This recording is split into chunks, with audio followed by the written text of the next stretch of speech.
Welcome to SportsBeat KC, the Kansas City Star's daily sports podcast. It's Wednesday, April 26th, and I'm Blair Kirchhoff. We have brought you stories of NFL draft prospects and former and current Chiefs over the past few days. On today's show, we'll keep things in-house. Star columnists Vahe, Gregorian, and Sam McDowell, along with sports reporter Pete Grathoff, provide their takes on the NFL draft from a Chiefs and Kansas City perspective. What does it mean for the Chiefs, and what will the Chiefs get accomplished in the draft? But we won't let the Chiefs hog the ball here. After a break, we weigh in on the poor starts by the Royals, the Kansas City Current, and Sporting Kansas City. Okay, let's get started. We never talk anymore, you guys. So it's great to have Vahe, Gregorian, Pete Grathoff, Sam McDowell here to discuss all things Kansas City sports. And as I've said maybe 3 or 4 times in the last couple of weeks, so look out the window and see the NFL draft stage. Look at the lights. Quite a little light show right now, yeah. Quite a light show. We've got a great angle on it. It's nice to get together and not just be celebrating you for a change, Blair.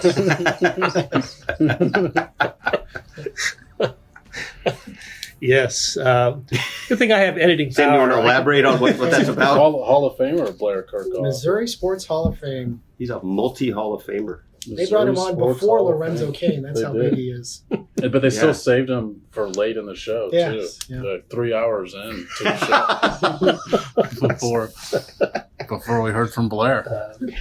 Yes, that was fun. On to more important issues.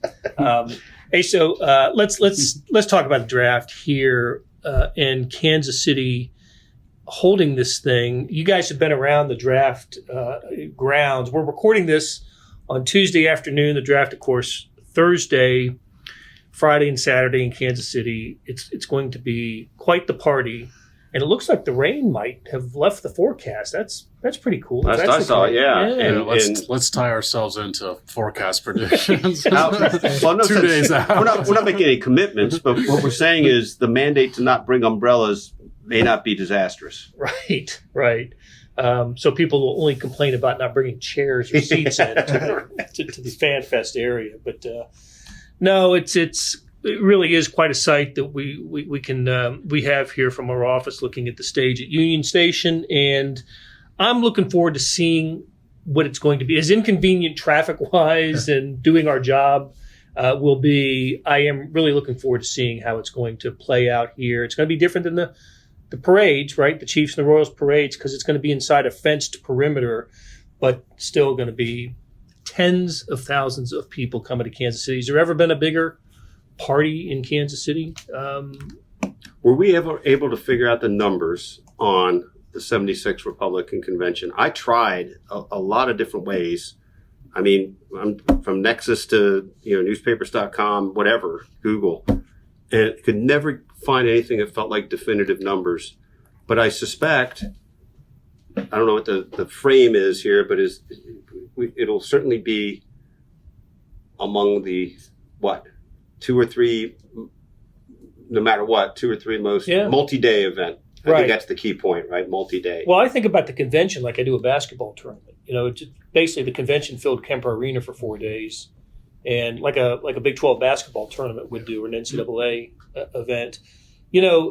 If you walk through the skywalk over from here to Union Station, you'll pass all kinds of photographs, historical photographs. And there's one that has the dedication of the Liberty Memorial, and there were a lot of people in town for that in the 1922 or whatever year it was dedicated. So anyway, again, big party. Looking forward to seeing how Kansas City's going to appear on television. What the images are going to be, what ESPN and ABC are going to use to show off Kansas City. So. That's actually what I've been most interested in, is because this is going to be a lot of people, NFL fans at least. I mean, the most populous cities in America's first taste of Kansas City, really. I mean, Arrowhead's not in downtown Kansas City. This is smack dab in the middle of downtown Kansas City. And so I love that it's at Union Station. Vahe, Pete, and I are all sitting here. We just got to tour what it's going to look like. And the fact that the back of the theater is what they're calling it. I think we just call it the stage. is going to be Union Station itself. And that's not what they've done at most drafts. Generally, they put the backdrop down as well. And here you're going to get to see a flavor of Kansas City in all of it. Yeah, I talked to one of the tour person from the NFL, and she said, normally we do this at a convention center. So you got to worry about the decor and stuff. She said, this place is beautiful already. They just had to bring some couches in. And it's a great for the green room where the prospects will be is what I'm talking about. That is going to be a great area for them to just kind of get the flavor there. And the Amtrak is still running at the same time. Yeah, I was unclear on whether it'll still be running Thursday. It will, she said. She said that, huh? Yeah. Southwest Chief will be Southwest Chief coming from Chicago. That's great. What a great way to get here. Can't you pick up the Amtrak in like Lee Summit or something? Yeah, you can. That's the way to do it, isn't it? We'll come by your house and go there to get in here. That might be our easiest route. I'm not claiming that where I live. Well, you're out east. Okay. Might be a spot, though. Or if it's coming from the other way, Ward and Lawrence. Mm-hmm. Yeah. Just, sorry, excuse me. What are you guys here for the draft? Pete and I were just talking to a guy who was in Kansas City for the first time, had just come off a train and made the mistake of following us across the link as we were walking back, and he needed to get outside. I do wonder if there's going to be some orientation complications for people as they come in. Somebody's going to be on a train coming into Kansas City Thursday, has no idea that the NFL draft's going on. It's pretty happening in town. Whoa. Oh, my gosh. Okay, the Chiefs are also part of the draft, but if they hold their pick in the first round, the Chiefs won't be part of the draft until very late. Will be the last pick. It'll be the crescendo of draft, the first night of the draft. Sam, what are you thinking? What's the Stars had, I think, 4 mock drafts so far, and we've covered all the bases in them. Different first round picks, different positions. So, what's your feeling a couple days before the draft? Well, I think that the meat of this draft is not really in line with what the Chiefs' needs are. But generally speaking, you get the most value historically out of 4 positions in the draft when you take quarterback out of the equation, because quarterback is drafted based completely on need. Other positions are, some teams go based on need, some teams view it as best player available. And the 4 positions that most outperform their rookie contracts are edge rushers, interior defensive lineman, offensive tackle, and wide receiver. And those are the exact 4 needs that the Chiefs have. So I don't think the Chiefs should do something crazy and vary from what their own script is, because their own script fits just the historical. When I say historical, it's like the last 12 years of data that Pro Football Focus compiled to see how these rookie contracts match up with performance based on positions. So I don't think there's any reason whatsoever to veer off the 4 positions they have. This is assuming they stick at 31. And I think that gives you quite a few options, because the Chiefs are really well positioned themselves. When I look at the first round, as much as it's going to be about who they pick, I think it's about the position the Chiefs have put themselves in to not have to pick a very specific type of player. They can go with whatever they like at those 4 positions. And I think edge rusher is going to end up making the most sense, but I think any of those 4 would make a lot of sense. One thing that strikes me about this draft and the players who are available, when you break it down by position groups, let's just take the 4 that you mentioned: inside, outside, defensive line, wide receiver, and what was the other one? Tackle. Offensive tackle. I don't think there's a great consensus of opinion who the best player at those positions are. Yeah. You get some disagreement about the best wide receivers, Addison or Johnson or the Ohio State. Yeah, I think Jackson Smith and Jigba, I think, is probably the best receiver, but usually we're talking about the best receivers being like top 5, at least top 10 talents, and I don't think he's that. I think you could get to easily the 20s, if not the deep 20s. There's only 1 wide receiver that's been taken, which speaks to, like, last year's class was really good at receiver. Mm-hmm. Yeah. Tackle's the same way. I mean, tackle is historically a top 5 is the first one that comes off the board. I don't think you might not see a tackle taken in the top 10 this year. Interior defensive line, I think you're probably going to have 1 go in the top 20. And then you've got edge rushers, another premium position that You might see the Texas Tech kid. You'll see Wilson, Will Anderson taken early. And then I think, again, you're going to see a gap before, there's a lot of guys that may be going the late teens or something. So it is bizarre that they might get one of the best 5 guys at their position that they want when they're picking 31. But that's more because of the talent that's available in this draft at those premium positions. They can guarantee it by trading up.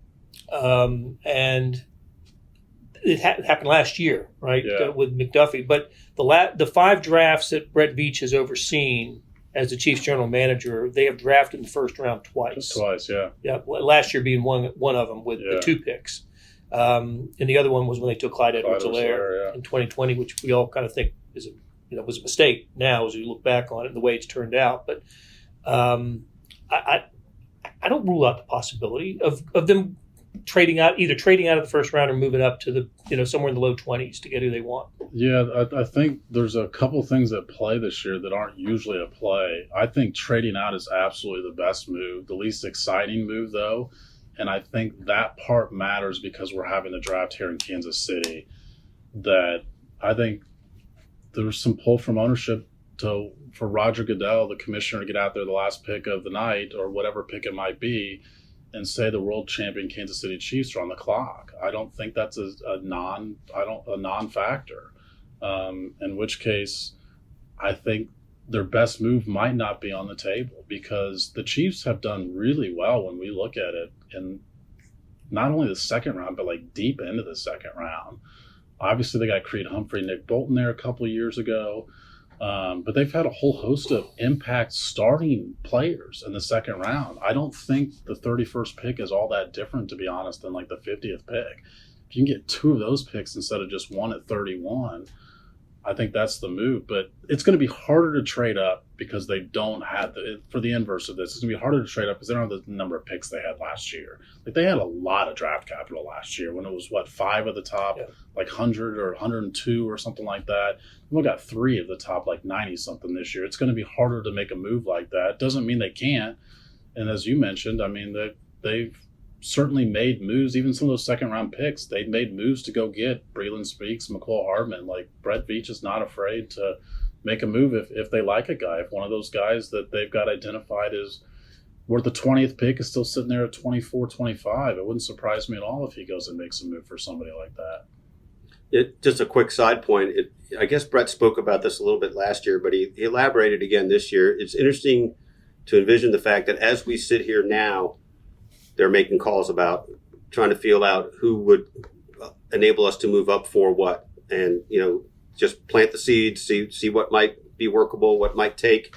So one way or another, the prospect of this is forming or not is literally in these moments. And I thought he elaborated on it in a really interesting way the other day.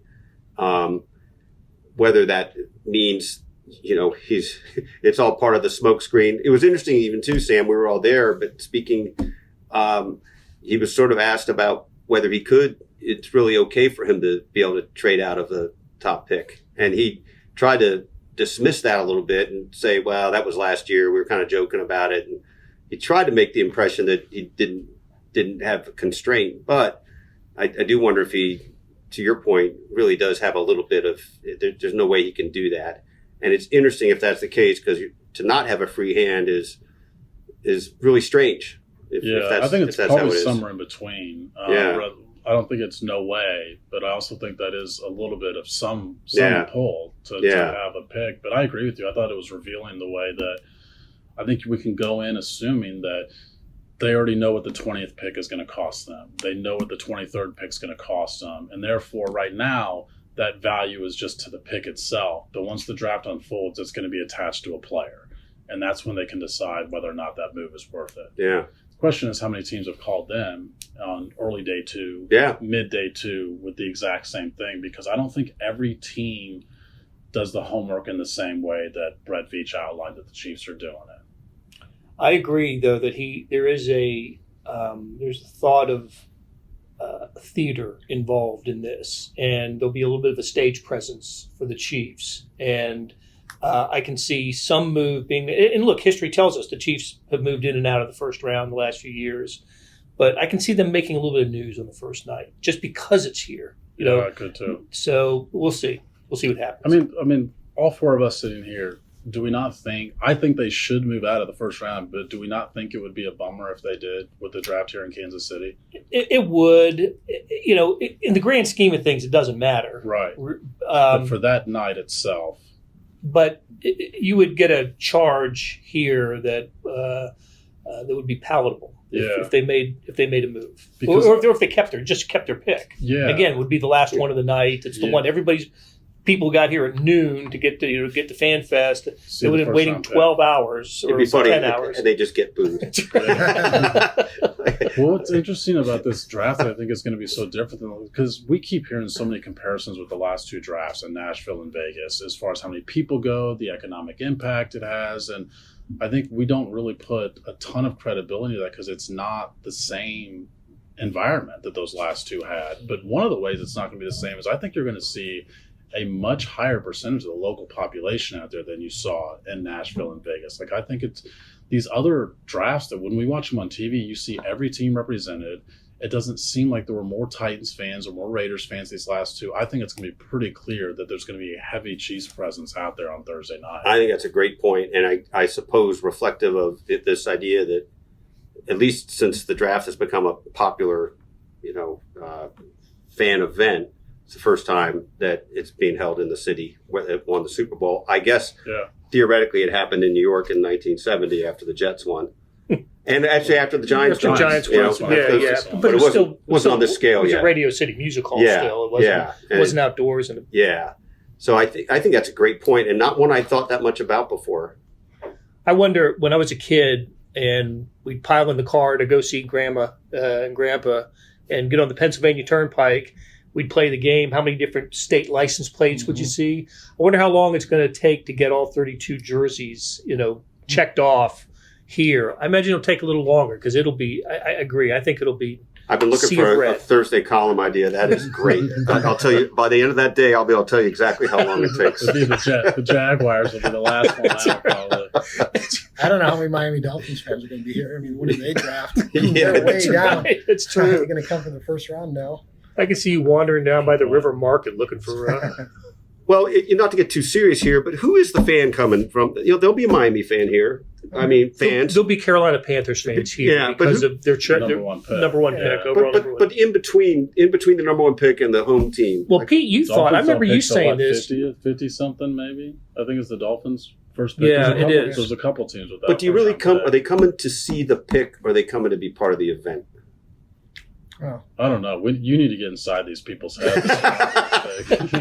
But I remember Pete saying when the Bears had that overall number one pick, you thought that we could see a substantial Bears presence here, but I don't know about that now. No, I don't think so either. The thing is, I think there are people who love the NFL draft. They really get into the whole pomp and circumstance and maybe getting on TV, being that crazy fan. And there will be those people. And then the Fan Fest is going to be, if you've got kids, why wouldn't you bring your kids to Fan Fest? And like Sam said, being here in Kansas City, this is going to be the once in a lifetime probably. At least for our kids till they're adults, to say they went to the draft. And so that would be a big impact. I don't know about you guys' neighborhoods, but mine has. I've got a Raiders flag flying, a Tennessee Vols flag flying. We got all kinds of teams. On your front door? Not on mine, in my neighborhood. But as long as you want to know what's on my front door, I'll be happy to share that. No flags. No flags. But all kinds of teams, and along with the Kansas, Missouri, Kansas State stuff. I think there'll be a lot of locals who aren't Chiefs fans will be wearing their jerseys down here because they can proudly wear them here. It's one of the few times that you probably feel like pull you it out can be of the a closet. fan of a different team in Kansas City and not stand out for it. Yep. Sam, are you going to be over at the NFL Experience doing the 40? Did I hear? I will not be. I heard you would be though. Former college Hall of Famer. I'm a little tightened up right now. All right, let's take a break. God, we need one, and we'll be right back. Hey, this is Blair. There are several ways to access the Star Sports section. Let me tell you about a couple of them. There's Sports Pass. For $12.99 a month, you get unlimited digital access to all of the Star Sports content, including beat writing, columns, features, pretty much everything we write. The deal renews monthly until you tell us to cancel. For $159.99 a year, you get everything the Star has to offer digitally, including sports and the e-edition. Go to kansascity.com and drop down to the bottom of the page where it says Start a Subscription for more information. Your support has never been more important. As always, thanks for reading and listening. We are back on SportsBeat KC, the Kansas City Star's daily sports podcast with Sam McDowell, Pete Grathoff, and Vahe Gregorian. We just finished talking Chiefs and the NFL draft coming to Kansas City. We have not had an opportunity to talk about some other Kansas City teams, and so much news with these teams, not all great. In fact, very little good about the other teams that are playing right now. Let's start with the Royals. Unless they somehow win 12 games between now and tomorrow, they're woefully under 500 and not playing very well. Last time we talked, they were coming off the Frisco series where they won two. The only time I think this year they've won consecutive games. Mm-hmm. And since we've talked, Chris Bubic's injury has been announced and revealed. So what can we say about the Royals? Is it? Let me ask it this way: how much slack should we cut the Royals because of the newness of the general manager, the field manager, the coaching staff, and still many young players on this team? The thing that I think is complicated about this is that we know all those things kind of intellectually, but also we're in the middle of really year 6 of pretty much abject futility, right? And so we can spend some time dissecting how it got to this and why it's like this, but really this is now about the 3rd year in a row specifically, I think, where you feel like, okay, well, there's supposed to be a little turn happening. I mean, now's the time that, maybe you're not flipping the switch, but you're moving the switch halfway up.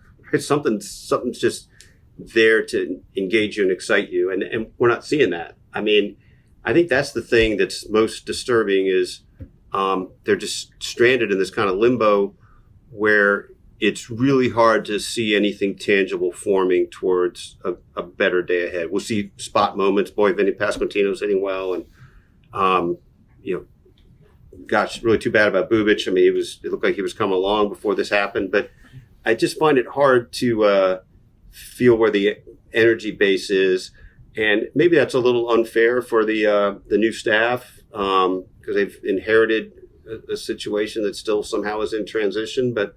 To me, it's become all part and parcel of one thing. And that's the part that's hard to get past. If you're a follower of the Royals, if you care about the Royals, you just continue to get not much to work with. And that's just, I don't know. So I'm not really answering your actual question. I mean, how much slack should we give them? I don't feel like Matt Quatraro should be on the clock or Brian Sweeney. I don't feel like it's like that. It's just, where's it going and when? If we can agree that there is a different approach, a more analytical approach to this team, and you're dealing with players that came through a system that wasn't that way, isn't there a bit of an adjustment period that we should allow for that? And what does it mean to be more analytical? To me, it just means playing the percentages. Spending more time paying attention to the percentages and playing the percentages. First pitch strikes from pitchers obviously is a big advantage, and I would think that would have been emphasized previously. But now we hear more about it anyway. Not swinging pitches out of the strike zone, just simple things, right? But the Royals, unless you're a first year player, and I don't think there is any on this team, they haven't played that way. So I'm just trying to maybe come up with reasons why it is the way it is, and it probably sounds like excuses, but I'm trying to figure out why. Can anybody help me? Help me why? Find out why. The thing is, it's April 25th, and it feels like June 10th. The season's only been 4 weeks, and they just have looked so awful. And the one thing they really couldn't do is get behind the 8 ball, and they got behind 2 8 balls. I don't even know what's even worse than that. They're just so bad in so many ways. And you can hang your hat on the hard hit rate being so good for their hitters, but they still don't they just don't seem to be able. The young hitters, they sent Eaton down yesterday.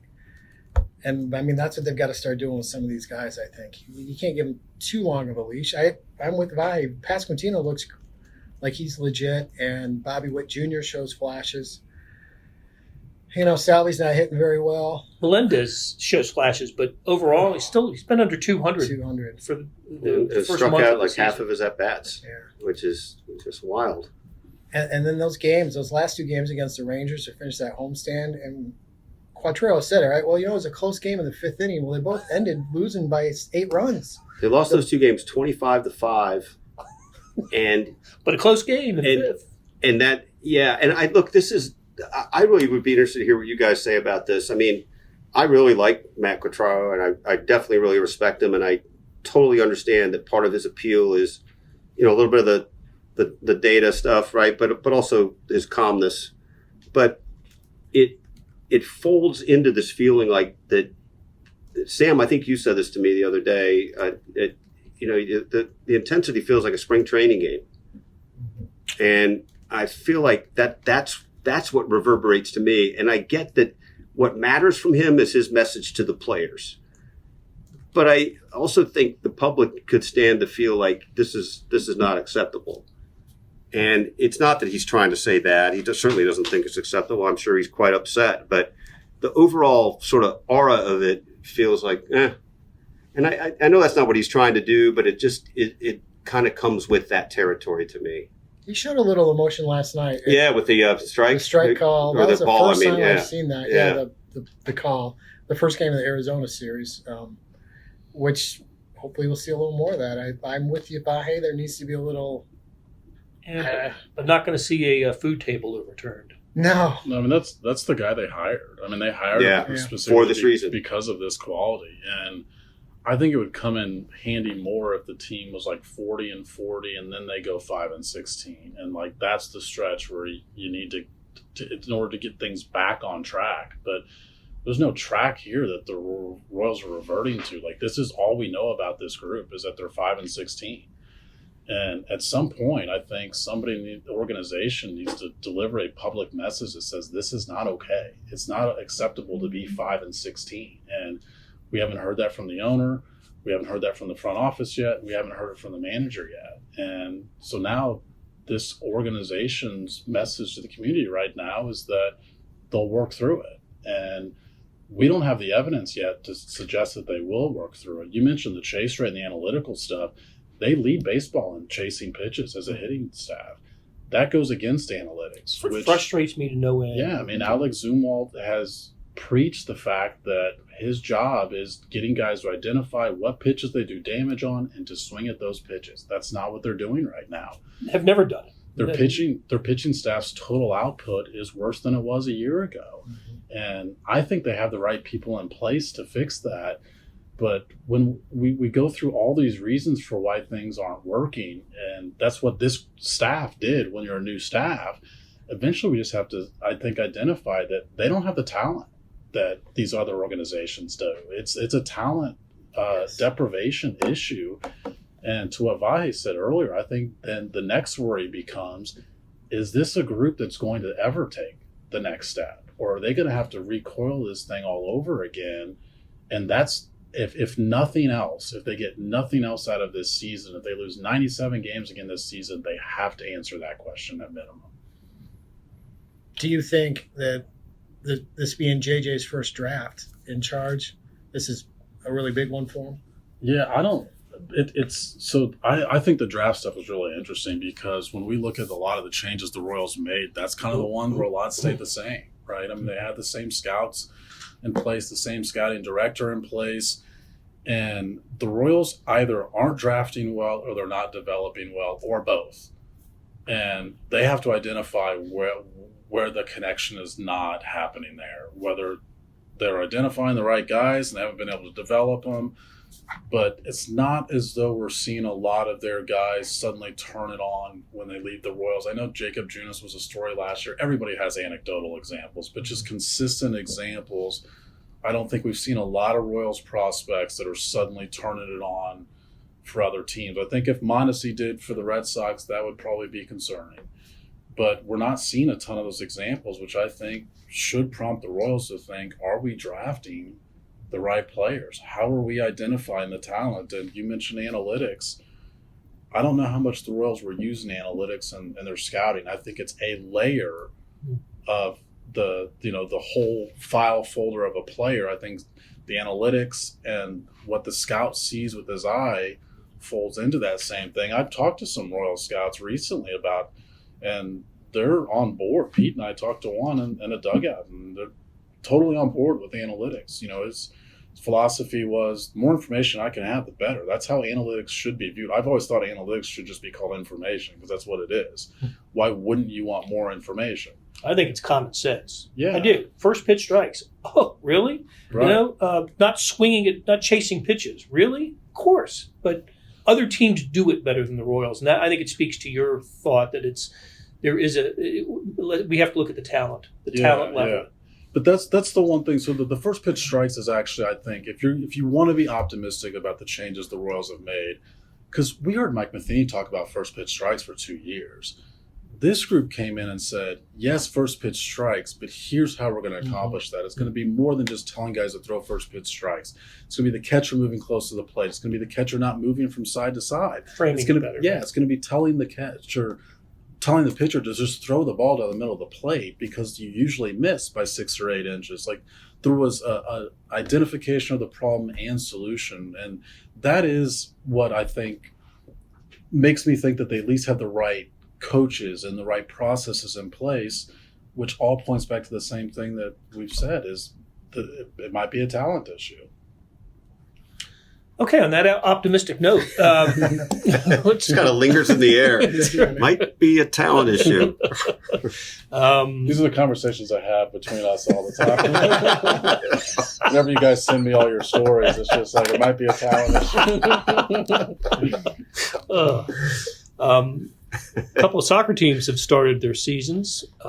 One still looking for its first victory. We'll talk about Sporting Kansas City in a second, but I want to talk about the Kansas City Current first. It's won 2 straight games, right? They won a league game and then a game in the Challenge Cup series. So good for the Current to get things turned around after losing their first 3. I think it was 3 games. They did, yeah, first 3. But they're doing it with a new coach, an interim coach. Because Matt Potter, the head coach, was fired on the team after the team had landed in Houston to play its first Challenge Cup game. So quite an unusual circumstance for the Kansas City Current. Listen, teams in all sports change coaches during the season for various reasons and various degrees of success that the team is having all the time, right? But professional teams that play at the highest level of their sport, tend to explain the reasons for the move not long after it happens. That was not the case with the Kansas City Current. Vahe, I'm looking at you. I'm going to talk to you about this because you wrote wonderfully about it. This is an organization that does so many things very well and is admirable in so many different ways. But they, there was a handball on this one, I think. Yeah, there's I guess we'll focus just on this component of it, but maybe talk about the broader part too. So this firing is announced by email less than 5 hours before their match, and there's a very vague statement in there about basically that Coach Matt Potter was not in sync with the organization. I'm not using the right words. I just can't quite remember the quote, but it was quite vague. And then there was, sort of a even more vague quote from Camille, the general manager. And you're left to think, we don't know what's happening with this team, which is, become an emerging part of a Kansas City landscape, but within a sport that has received some scrutiny for the way it has dealt with protecting women and all these sorts of things. So there was no insinuation that there was something inappropriate with Matt Potter. On the other hand, there was no explanation that made it concrete that that wasn't an issue. So that hovered. And the other aspect of it that was, I think, uncomfortable and disconcerting was after the game, the interim coach and 2 players were the ones left to speak to this. And it's just not an appropriate way to address it. And by the way, they did great. I mean, I thought they were as candid as could be. They answered questions the best they could after a really crazy day. But it wasn't until 48 hours after the announcement, basically, that the current, made the general manager available. And I think while she was a bit guarded and kind of carefully parsed a lot of the terms, there was an explicit point made that, there were no issues with players. And my thought was, if she had said these things Wednesday night, it's story's kind of come and gone. I mean, for lack of a better term, right? Not that we wouldn't want to learn more, but instead it became sort of a 5-day news window about something that really, this organization is so outstanding in so many ways. This ought not to be a glitch in their game. I mean, they're very forward thinking and literally and figuratively groundbreaking with the new stadium. So I think it struck me as an opportunity to just write something about that, and had some good dialogue with the club since then, and hopefully we'll be working on something more to speak to all the situations in the coming days. So the Current seems to do everything well except change coaches. Well, and they've had to do a little more of that than you might want them to do. And we're in the 3rd year of their existence. Right? Now they've changed coaches twice. Right. Let's switch to Sporting Kansas City to wrap it up. I can't imagine, and never in my wildest dreams would I think that would I've thought that Peter Vermees' coach team would get off to a start this poorly. Now they are winless in MLS play. We are recording this on Tuesday, and tonight they play in the U.S. Open Cup against Tulsa. So as we speak, we don't have the result of that game. But they are winless. Is it 7 games or 8? Whatever it is in MLS play. They lost to New England. Is it 9? It's 9. Oh my gosh! 6 and That was giving them. 3, I was giving them the benefit of the doubt. 9. Oh my gosh! We're more than 25% of the way through the season. Yeah, if they don't win tonight, that'll be a giant red flag. I mean, they better. I mean, I know you don't take the Open Cup isn't that. Different teams view it differently. Obviously, some really put a lot of emphasis on it. But if they can't win tonight, I forget who they're playing. But it's Tulsa. Yeah, and it's. This was a game that a year ago they played an Omaha team and scored like 7 goals or something. He's trounced them. But offense has been a big problem for this team, getting goals. And now they've suffered a major injury to a goal scorer.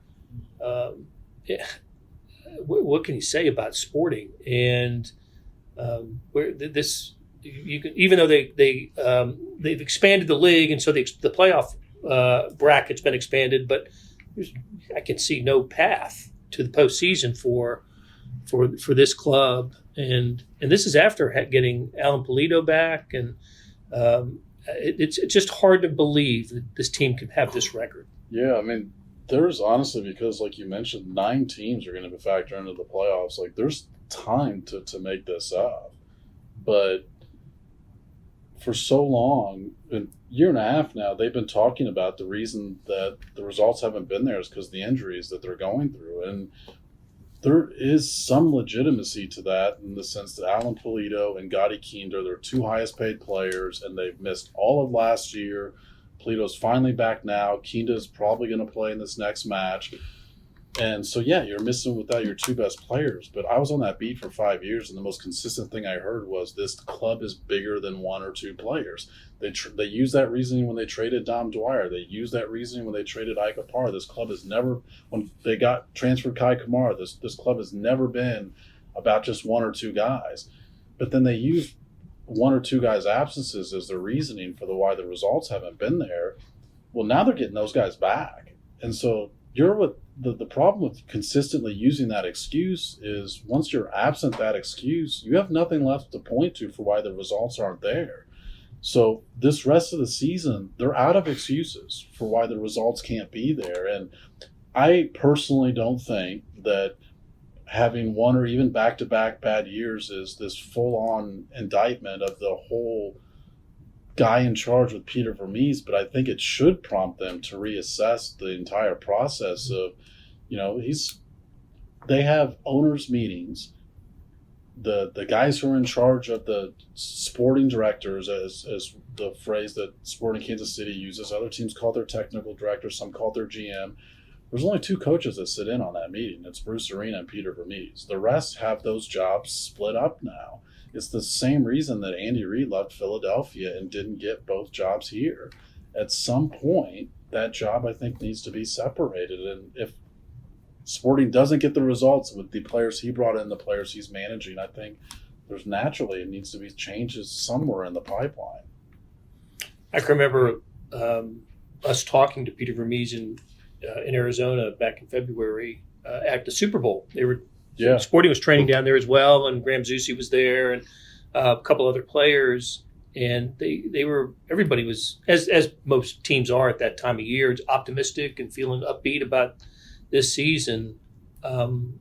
It's unfathomable, really, to see this team get off to this start. It's such, again, it's just not unlike the current. It's an admirable organization. They do so many things so well, but they've had great success. What was it, 11 out of 12 years, whatever it was in the playoffs? It's like 8 or 9 in a row, and that is what makes it. I mean, look, like I mentioned, I covered the team for like 5.5, maybe 6 seasons. It's really unusual for me to imagine it being around that team every day. I mean, because when I covered the team, Don Garber came to town and called it the model franchise. Right, the commissioner, MLS commissioner. Yeah. And I think a lot of the expansion teams viewed it that way. I remember when Mike Jacobs got the job in Nashville as their GM, he said, we're trying to be Sporting Kansas City East. Like, they were seen as the way to do it. Hey, we get the World Cup here in 3 years. Yeah. In part because of that franchise and how well that franchise has been operated and the success it's had on the field. That's, Sporting was the first organization to call Kansas City the soccer capital of America, right, and promote that, and it's paid off in a big way. So that adds to the pain of the start of this season. So I do think there's time to turn it around. I'm going to get this on the record. They're only 6 points out of a playoff spot. Yeah, moving closer to me. If they get a couple wins, if it does turn around, they've had some bad luck too. Some red cards in some of their games that just sink their chances of coming back when they fall behind. Not saying they're going to make it. I'm saying they can make it. Pete guarantees playoff spot. For what a headline. All right. Guys, thanks so much for the conversation, and let's not wait so long to have another one. Thanks. That'll do it for today. Thanks to our SportsBeat KC production crew of Randy Mason, Monty Davis, Jeff Rosen. Tip of the cap to Vahe, Gregorian, Sam McDowell, and Pete Grathoff for sharing their insights. Morning Sports Edition, my favorite digital sports page, will be yours too. Check it out at liveedition.kansascity.com. Thanks for listening, and we'll be back soon with another SportsBeat KC, where we talk sports in Kansas City every day.